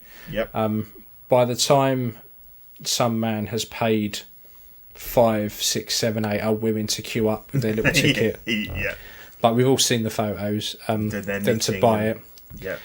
That 160 figure is now 300 plus postage. Hot Toys obviously look at all of this And then the problem is that you've then bought that for 300 quid. You go, this figure's worth 300 quid. It's not really. It's only worth 300 quid because you paid that for someone to queue up. You paid almost double what it's worth. You then go and sell that, and you add your little bit on and go, I'm going to push my luck and go 330. What, 400 quid for the Scout Trooper? Yep, next person, like that bell end. So the next person buys it, they do exactly the same thing. And the thing is, Hot Toys look at the secondary market and they go, this figure's really popular. It's going for a stupid amount second hand. We're going to reissue it. Yeah. Well, we've only got ourselves to blame because we keep feeding into this cycle instead of just going, instead of just waiting, just wait or try or don't put up with the whole we're going to pay double for the figure just to have it as soon as it's released in Hong Kong. Madness. I think that's sort of dying off as well, because I think in the early days when you were talking about, maybe like if you knew someone in HK and they could get you a first batch, at a low price, you could sell it on. What we see now is that the first batch is so astronomically expensive anyway that if you decide to sell it on, you're very unlikely to get that much for it because it's so overpriced. The only point at which you could possibly work that is if you've got a second batch and it was enough ahead of the Sideshow release to capture that demand where people have gone, well, there's no way I'm paying 400 quid for it when it first comes out, but somebody's selling a second batch one for 300. I can get it. But normally second batch is about the same time as Sideshow. It should be. So, I know there's been some stuff like that. Mando was really delayed, wasn't it? The Beskar one, and obviously probably people cashed in on that. But yeah, it's less clear cut now. I think first batch is too expensive. It's definitely way more confusing than when we first started. For bragging rights, you're paying a massive premium now. When we first started, to get something day one from Hong Kong, you were probably looking at about 40 quid more. Yeah. About that. Yeah. And that's all in. It was about 40 quid more, which wasn't an unreasonable. If you were getting it 4 months early, you looked at it £10 a month. It wasn't too bad. I can do that. Yeah. Yeah. But now justifiable. But now it's you're looking almost double in some cases. It's just mental. So what we've got here, and we appear to be looking at Grievous's butt cheeks. So this video has been getting a hell of a kick in. This is the Sideshow unsealed and revealed video. I felt so bad for this poor guy because Grievous. Now I had the first version Grievous. Is not the easiest thing in the world to pose. This base itself, you really have to know how to use it. Lots of people slag the base off, but I don't think they know how to use it. And I know it sounds really stupid, but the idea of that base is that it doesn't necessarily sit directly underneath the figure. So when I had it on mine, the base was behind him. Okay. It was way behind him, and what that was it arm supporting then. It literally just fucking cradles his gooch. Okay. It's just there to lift him up a bit. Yeah. So yeah, he was a bit nervous, but he fucking was. I felt bad for him. But was he sweating more than you, John? He was absolute bullets. This guy was sweating fucking bullets. But that stand, it also swivels on the base as well. Right. So when you do slide it between his legs, you don't have to have him legs akimbo. Like you can, it's not, if you know how to use it properly, it wasn't a terrible base that everyone keeps saying. Yeah. But this kind of leads us on to what I wanted to talk about. Is what year would in the chat? What year, without googling it, I'm only going to take it in the next kind of 5 seconds. What year do you think the first version of Grievous came out? Is anyone going to get it? Is anyone going to bother? Is anyone going to bother? Well, actually saying that, because now it's probably got to the point where they're going to Google it. So it was 2013, right? Yeah. 8-year-old figure that's unlike any other figure. Close calf. Close calf, very, very close. You were a year out. Here we go, we both clicked on it, yeah. So, very close. very close. So if we look at other figures from like 2013, 14, so my bank robber Joker, that's from the same year, right? The body is floppy as fuck. Like, it's a proper Hot Toys figure, proper Hot Toys body, but it is showing its age. It's 8 years old.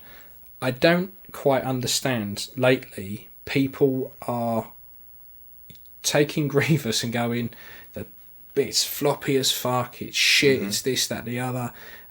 It's at this point, it's a fucking 8-year-old figure. We have to remember... Do we have to just bear that in mind? Because when we look at like the shoulder joints and the pistons and stuff like that, if you raise those fucking arms up, they're all friction. It all works on friction. So if you have it posed in some mental fucking pose, it is going to loosen them up. It's no different than a normal 6 scale body. Having that fucker posed up like that for 8 years, eventually those joints are going to wear. Like, because we get it a lot with Sideshow stuff, and I'm not sticking up for Sideshow because they make some utter fucking turds. Yeah. But when we look at Sideshow figures, and when we talk about figures in general, and people instantly go, fucking Sideshow, floppy bodies, piece of shit, fucking waste of time, their fucking Jedi figures are floppy as fuck. Well, those cunts came out in 2006. They're 15 years old. Like, of course they're going to be that. I just think, like, I've noticed it a lot, particularly with Grievous, that I don't think people know how to pose. He's not... Give me one other figure from that time that is anything like that ever. Yeah, exactly. We don't. Yeah, no. No. The thing is... joints can be tightened using furniture polish, or... Joint juice.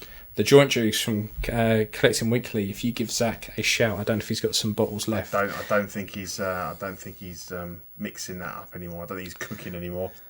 But you can see if he's got any spare ones around. Yeah, I agree, and I think that people might say, "Oh, well, 8 years isn't that much," but I think the hobby has advanced massively. Well, certainly since 2006, but definitely. 2013. The if you're only just sort of recently coming into the hobby, I think you're quite spoilt with the quality of even Sideshow's bodies. I mean, they have their sort of weird bits and stuff, but they're a hell of a lot. The body on that Lando is fine. The Skiff Guard one, it's their Ash body was fine. Yeah, it's just I just want it seamless ab thing, haven't they? Yeah, exactly. Yeah. So.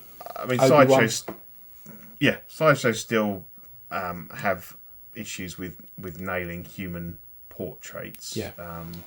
But apart from that, sometimes their tailoring's better than the Hot Toys versions, and they're not that bad. But they're not as bad as people make out. No, they're really not. They're not. And you've quite often, you've got the power. It's your wallet. If you don't like it, don't buy it. Really, yeah. And there's Sideshow said with Grievous many times now so far is that they have improved stuff. They have redone the joints. They have redone the coat. They've redone. I don't know anyone where people go, they haven't changed anything. It's fucking 8 years ago. You try and get the same fucking materials, it will be different. Like, it will always be different. Like, I mean, it's the only thing that's got me wound up about Grievous at the moment is that when they put it up for pre-order. It was meant to be out from this month to September, I think. Was it August? No, from now to August. Very soon, wasn't it? Yeah. June to August it was. So I pre-ordered, happy days, and then about a week ago I just paid off my pre-order. Went straight into my account, paid it off. And it was only when we were watching... Thinking it's imminent, it's coming soon. Yeah, thinking it's going to be in the next couple of months. Someone in the chat on this particular video said, mine's showing it's going to be out in August to September. And I was like, what? Went on the Sideshow website, they pushed it back, but I've not had any email, nothing. And they did this with IG. It was only when they pushed it back again that they then sent anything out. So I'd be interested to see, because the person in the chat from Sideshow turned around and went, "Oh no, if you're quoted a certain time, it will be that time." And I was like, bullshit. It won't. You fucking won't. Yeah, Andre, I feel spoiled with the amazing quality of Hot Toys. It's true, and we shit on Hot Toys, but because they've set the bar so high that when they don't meet their own previous standards, then we kind of hold them to, to trial on that. But in general, I mean, their stuff is amazing. Stuff we couldn't have dreamt of when we were kids. No. You know? So I think it goes without saying, if Hot Toys made Grievous, it would be better. We know that. Everyone knows that. No doubt. Yeah. But it also wouldn't cost you 200 quid. No, it would also cost you 500 400. Quid, yeah, 500 500 quid, yeah. It would be priced like a vehicle. Like, it would be fucking stupidly expensive. Yeah. And again, this is a company paying attention to the second-hand market and going, these cunts paying 500-600 quid for Grievous. We've got the mould sitting here. Yeah. You know? I would love it if Sideshow turned around and dusted off some of the stuff that they've had that must just be sitting there. You know, like definitely. we said, Tusken Raiders, stuff like that. Tusken Greedo. Raiders. Yeah, Greedo. All the aliens. The Dewback. IG. Prices similar to what they were. Obviously, you got inflation and bits and pieces, but at a decent retail price that is a hell of a lot cheaper than what these things go for. And Grievous at the moment is on Sideshow is probably about a tenner more expensive than Lando. Okay. That's just mental. Yeah. Absolutely fucking mental when you think about everything that goes into it. That is. But yeah, I've seen a lot of arguments about Grievous and it coming back out, but people do tend to forget the age of the figures that they're comparing shit to. Yeah, definitely. Big time. Yeah. No, it's a good good point there, mate. So you got a thing on. You're going to talk about lack of space, running out of room. It's a constant worry that we have, and that we have to deal with. I've mentioned it a few times so far. But I'm getting to the point now where I'm rammed. Like, and I like to keep things together. So I like my Star Wars in one cube. Yeah. I like my Indiana Jones in another, and my Back to the Future is in this case down here. I don't like to mix the cases. And it's got to the point where to get it all into my display case, like I've got Jabba the Hutt up there, and mate, I tell you, make space. I've literally got to the point where I've got nowhere else to put anything. And I was having this. I was thinking, oh fuck, what am I going to do? So, because it's when I look at next year, all the pre-orders I've got coming through, I'm like, fuck, where the fuck are they going to go? And the thing is, I look and go, okay, what could I part with? And I started looking. I was going, well, okay, maybe some of the new Star Wars stuff, the new films, the last lot, because they're not my favourite films. But then I look at them and go, but I really like Han Solo. Crate Luke is fucking amazing. I really don't want to get rid of that.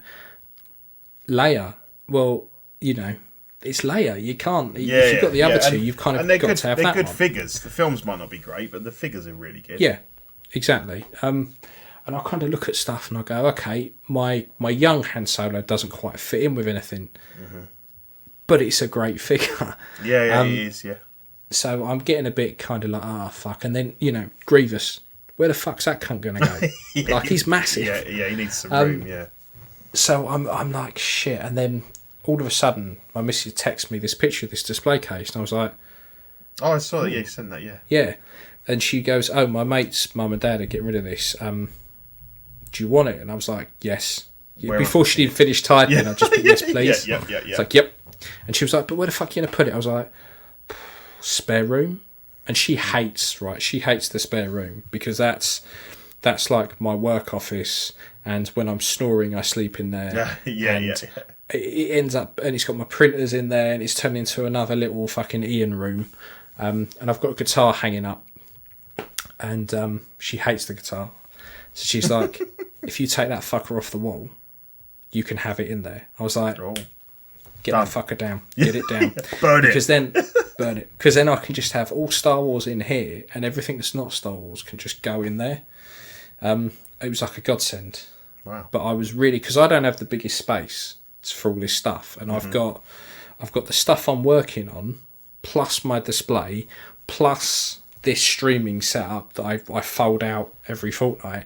So space really is like really isn't I don't have any at all. No. So I was getting a bit stressed out thinking I pre-ordered anything and everything, and then I was looked at some of the customs I've got and gone, well, maybe I could part with those. But I've had this a few times where I go, right, my customs, I'm just going to get rid of them. Goodbye, I sell them. And I'm like, I've either got to spend a lot of time and money redoing them if I ever want them back, or I'm never going to get anything close to it. No, that's the problem. They're not easy enough to replace if you have second thoughts. No. So, and I thought you were really unwell the other day, because I'm pretty sure, you may deny it now, that you even for a split second said something about getting rid of the DeLorean. No, what I was saying was... and I was like, no. No. What I was saying was that it would be nice to have, instead of having a desk and stuff in the spare room that I work at, would be to have it down here.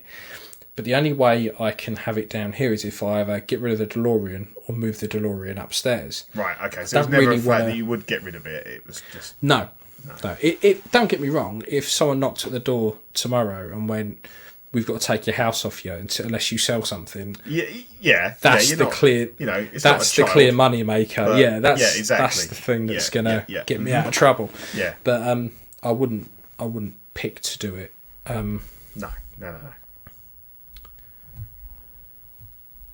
Luke is available on the Good, Bad and Ugly for $229.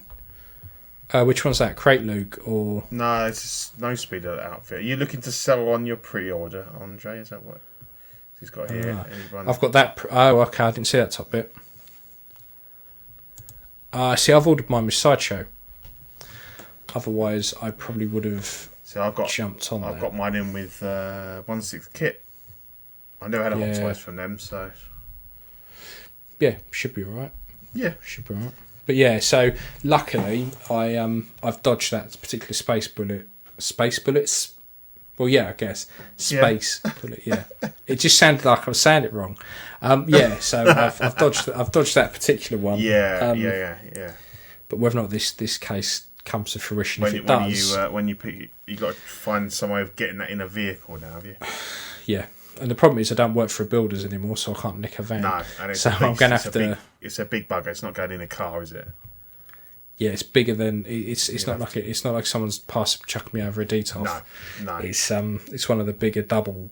Yeah. And if you've got to hire a van, that's going to cost you, 80, 90 quid for a transit or something like that, isn't it? I'll try and figure out a way. I might need to... saying that, my father-in-law, he's got a 4x4, so... I might be able to get the seats back down in that and just take it apart and lay the glass down. Yeah. Because they look fairly easy to make. He's just he's just shouting out to his fellow collectors that if anyone hadn't nice. got it on a good price there for. That is pretty good, to be fair. Yeah. I don't know what they're like for. Yeah, that is good. I don't know what mine. I can't remember what mine's going to work out as in total. To be honest, I went there because. I would have bought from TNS, but that was around the time they kicked me out. So I was like, I don't know where to get it from. So it's odd that Lee normally sells out really quicker stuff. Yeah, normally he sells out pretty quick. He picks it. He decides how much he decides how much he's going to order, and then it's gone, and he doesn't tend to get extras. I'm surprised it's still there, but that's unless a good someone's price. dropped out. That's a really good price if someone, if someone wants that, definitely. Good shout, then, mate. Yeah, so now we're on to... Custom Corner. Boom. So I cannot tell you how excited I am about this. I've been after one of these fuckers for ages. So Inigo Gil, who we use all the time for our Indiana Jones stuff, and I got the hand solo off of him. Years back, he showed a Obi-Wan and he showed off a John McClane. So these will be up for pre-order soon. Well, that was like 2-3 years ago now. Yeah, definitely. I think the McClane, there was different versions, wasn't there? There was the older one. That's right. Yeah, bald head and stuff. Yeah, and I think he has released odd ones here and there, but never like a batch, like this of these. So he put this up today, and I think it was 90 quid all in. Like I say, I'm very, very skint, but I had to jump on it. Because those indies were, I know they come with a hat, but they were up over the hundreds, weren't they? 110, 120. I think he's also gone with a new caster as well. Right. Like this new guy, I think is pretty good. Yeah, that's pretty good. So I think once it's full up, I don't know how many things, he hasn't said how many he's going to do in a run. No. But once it closes, he'll get them casted and shipped out. Yeah. But so I'm going to put my Hot Toys sculpt up for sale because this Obi-Wan looks fantastic. It was never a killer, that Hot Toys sculpt, was it? It's not spot on. No. No. I mean, I had to repaint the hair on mine because it wasn't wasn't gingery enough. But yeah, so I'm really looking forward to this. Yeah. I think plonk that on the Hot Toys and it'll be fucking fantastic. Oh, definitely. Yeah, how do you pre-order these? So Facebook. Yeah, Facebook. If you search for Inigo Gill, it will take you will find his Facebook page plus his personal profile. But he posts in a lot of groups, and what he does on his Facebook page is he puts his PayPal stuff on there, so you click on it and it will automatically just send you him to it's like a payment type thing. So goes to it's good to deal with. I mean, we've bought loads of stuff. So his stuff's top notch. His stuff is always a pleasure to paint. I've had both his Lukes. I've painted every type of indie he's done. Both the Han Solos. The Anakin he did is also very good. He's up there. He's like in my top 3 sculptors. Yeah, definitely. He's very good. So I'm really looking forward to Obi. Tons of his indies. Yeah. And the good thing is, so I've got I don't know why, but I ordered a KO Obi-Wan sculpt, and I think I was going to cut the neck off and use it on my Sideshow. That's the one I had, wasn't it? You bought it off me. Yes, that's it. Yeah. That's it. Yeah, I was going to cut the neck off. Yeah. So what I'm gonna do is paint that up, sell on my Hot Toys one to pay for this, plonk that on my Hot Toys for now till this comes, and then eventually just swap them back over. And then the Ahsoka I did the other day for Stephen Crett for his Patreon. Perk. His Patreon perk. Nice. This is by Watto's, and I think Watto has absolutely nailed this Ahsoka. Like, this is probably the best Ahsoka he's done so far. It's the Series 7 one. It's absolutely fantastic. It was a joy to paint. Really good sculpts. Really just fun to paint. I've got a load of animated stuff that I'm doing for him that I need to finish off and send off to him. But this one's Stephen Crett, and it's by far my favourite so far. Definitely. I really hope Sideshow do the animated line. And if they do, if they release an Ahsoka, I'm definitely ordering it, and I'll order one of these and have it on that. But I'm hoping tomorrow I can sit down, because I'm not working tomorrow. I can sit down and I'll be working on an Arkham Batman from scratch, so doing the body mods and painting it and redoing all that. So hopefully I'll have some photos of that for next week. Cool. But yeah, that's it for Custom Corner for me. So we've kind of running to the end of the show. Yeah, so once again, just thanks to everybody that subscribed to the YouTube channel. We hit 1,000 subs on, I think it was Tuesday. Whoop whoop. Whoop whoop. We've been pushing for this massively. For us, it's quite a big milestone. It's quite a big milestone on YouTube. It opens up new opportunities and stuff for kind of more exposure and bits and pieces. So it was important to us, and you guys all got behind it and pushed us over the line. So thanks a lot for that, and we really appreciate that. And then we have our sweet angel Patreonies who, as well as subscribing to the show, actually put their money where our mouths are. And sounds wrong. It does. And again, without your support, we wouldn't be I don't think we'd be celebrating the 1,000 subs just yet. So again, we really appreciate that. So big thanks to Ben Porter, Sean Fear, Ian Seaby, René Mendes, Eric Mariscal, Quinn Aguirre, Leo Hernandez, King Louis, Mark Pearson, Paul Schreiber, James Colley, Red Right Hand, Dan Lee, sweet Danny Lee, Deanie Martin, Stephen Kratt, who you just mentioned, he's getting his lovely sculpt back.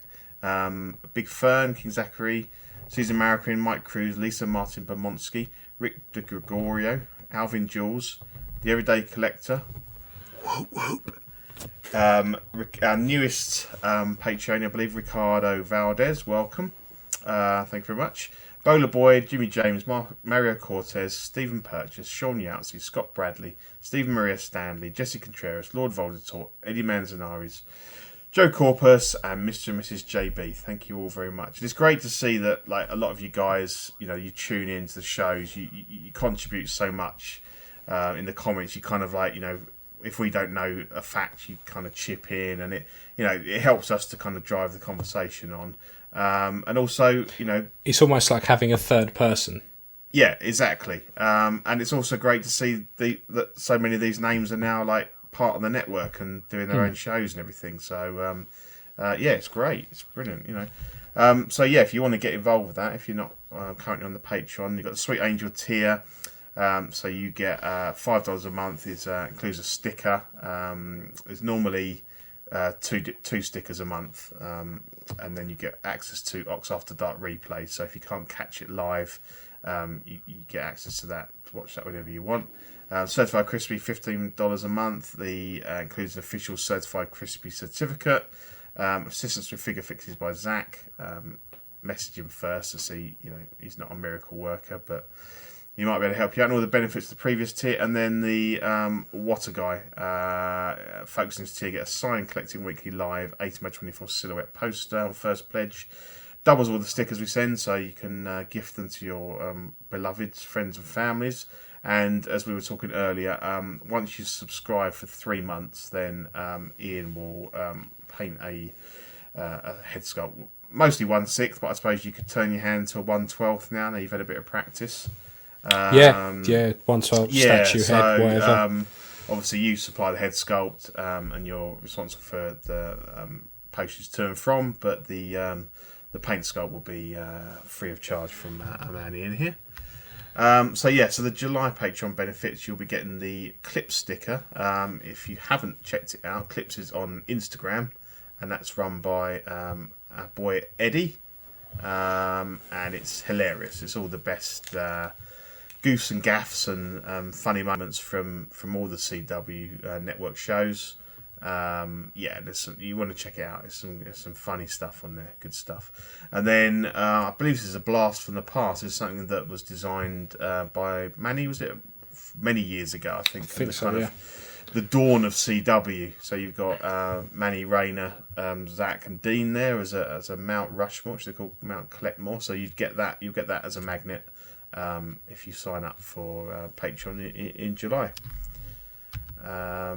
Just quick, we have TeePublic, so we have t-shirt, or you can. It's not just t-shirts. You can have any of these logos, and there's many more than this. It's just a sample, but you can have it on a t-shirt, a face mask, a water bottle, whatever you want. We've got OFAC in there. I think we've got the retro OFACs probably still in there. Yeah, I think we have collecting week and stuff. So you know, and they're decent prices. You can. Show your support by getting a t-shirt, and it's still Pride Month, so we've got our Pride t-shirt, and all the proceeds, all the profits from that are going to the I think it's called Trevor, isn't it? It's an American charity to do with preventing suicides and harming in the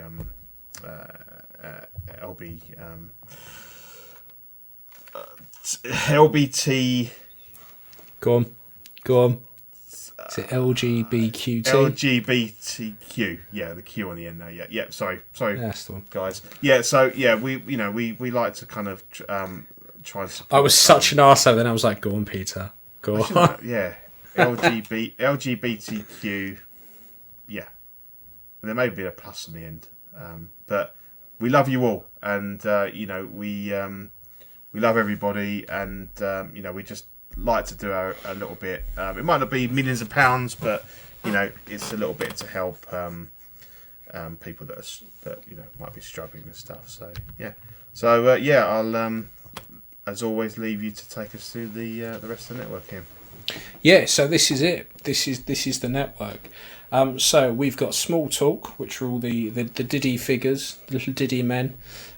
You've got collecting rarities, which is the rarer side of collecting. We're talking toenails, women's underwear, Beer, pink vibrators, beers, all kinds of stuff. Collecting weekly live unboxing. That's our man here, the everyday collector, unboxing anything and everything. So we got. I think I've still got to watch the face off between the Enter Bay and NECA Batman Begins, but I must admit I'm with John on that one. Monday nights are John's retro one where he opens up his vault and pulls out these figures that he spent a lot of money on 10 years ago and has never looked at. They are hilarious. I really enjoy them. There's a lot of ribbing and digging going on there, but it's all in good spirits and it is funny. So check them out. Yeah, and then we got Collecting Weekly, which is where it all began. They're out there on Wednesdays. They're fantastic. Give them a watch. Tuesdays, in and outs. Tuesdays after dark's Wednesday. Yeah. Sorry. Yeah. No. Yeah. I listen to the podcasts a lot on my phone, and it's normally on a Wednesday. So in and outs. Yeah. Which is now trialing Saturdays instead of Fridays. See what if that's better for people. So it was Fridays. They're doing every other Saturday at the moment. In and outs. Yep. And then we got After Dark, which is the they play video games, they rip the shit out of each other. It's fantastic. It's so after dark that for us here in the UK, it's about 2-3 o'clock in the morning. So if you're keen, stay up for it. If not, it's normally on for a few hours in the morning that you can probably grab. And OFAC. What can we say? As I've said before, the jewel in the crown. Yeah, we really are. Let's be honest. This is why everyone's here. The family jewels. We are the family jewels. We are slightly hairier family jewels. But like I said, we're probably the only podcast on the network who isn't trying to get you to ritualistically shave your testicles at the moment. Which is we're great. Just keeping it to the figures, old school. We're keeping the Wookiee balls going. Yeah. And then we've got CW Clips again, which is every funny thing anyone has ever said in a condensed 30-second bite, which is fantastic. Yep. And then Ox Plays, which is generally Zach flying planes at the moment, which is fantastic. He flew from, I think it was Heathrow to Gatwick and crashed in a burning fireball, which was... He said it was the dullest journey he's done so far. Yeah, well, I'm not surprised. He fucking took up and landed. It's like 2 miles down the road. Yeah, exactly. Yeah. It's not, So, that is us. And after my in-depth description of every single one of these shows, if you don't want to watch them, fuck you. You need to watch them. They're fantastic. Yep. They're brilliant. 1,000 people can't be wrong. Nope. They could be, but yeah. But yeah, that is us. That's us. That's everything. Yeah, that is it. Yep. Thank you for listening and watching. Everyone in the chat. It's been a good show. It's been a good night, and we've made it to 1,000. Pete's whooped. What more could you want for a Thursday night? Exactly. So it is a bye from me. And a bye from me. See you later. Bye. Shalom.